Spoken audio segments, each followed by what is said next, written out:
Hello mga kabagang! So ayan, dahil di pa rin tayo nakakita ng dahon ng sili, kumuha na lang tayo ng dahon ng malunggay para makapagluto pa rin tayo ng ating tinolang manok kasi may pasok na tayo bukas. Kailangan natin ng baon. So ayan, sinangkot siya na natin ang ating manok. Yung usual lang natin ginagawa sa pagluluto ng tinola.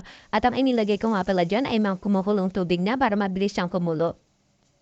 At ayan nga, kumukulo na siya. So, nilagay ko ng ating sayote para kasama na siyang lumambot ng manok. So, ayan, habang pinapakuluan, nilagyan ko na rin ng mga spices niya, yung mga pampalasa katulad ng patis at mga cubes. At ayan nga, ilagay ko na rin ang dahon ng malunggay. Malapit na yan maluto. Saglit lang ang luto na yan. Pang mabilisan yan, syempre, gabi na.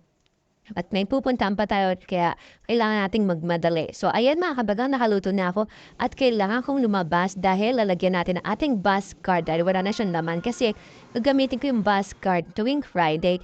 At nga pala, pagkatapos kong magkuha ng maglagay ng bus card ay nakalimutan ko, pupuntahan ko pa rin yung friend ko kasi naiwan ko yung isang jacket ko no last week. So ayan, dyan sa building na yan ako pupunta. Siya, tara, samahan niyo ako mga kabagang.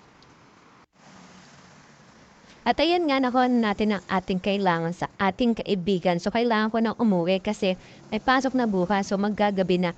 Kailangan ko na matulog ng maaga dahil maaga naman ating gising bukas.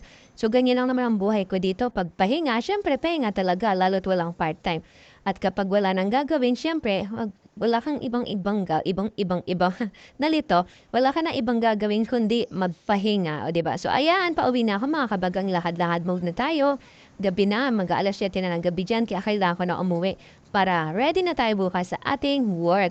So siya mga kabagang, see you ulit. Ingat ang lahat and God bless to all. Salamat!